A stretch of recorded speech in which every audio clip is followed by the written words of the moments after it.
Sagan.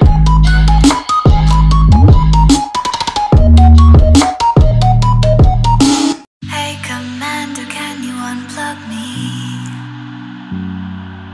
Just for a minute, I need some privacy. Headset off and stretch your neck out.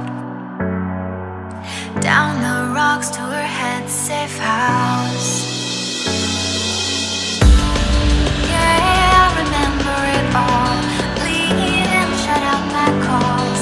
The air was so dusty, her armor getting rusty. She found thoughts she never had. Her young ones were just as bad. They really bad. In a heart, feel like a lady. Didn't lose a part, cold, rugged, waiting. I can't believe that you lied. Did you know where to find me? I get the feelings and I really thought it cost me. Drops in her goggles, art of love. Something's really wrong and it feels awful. And even though her body's back to normal, she once was a villain and it's hiding in her soul. I don't wanna know what she did. She's not who I am. At least that's what I thought. Now I'm second guessing.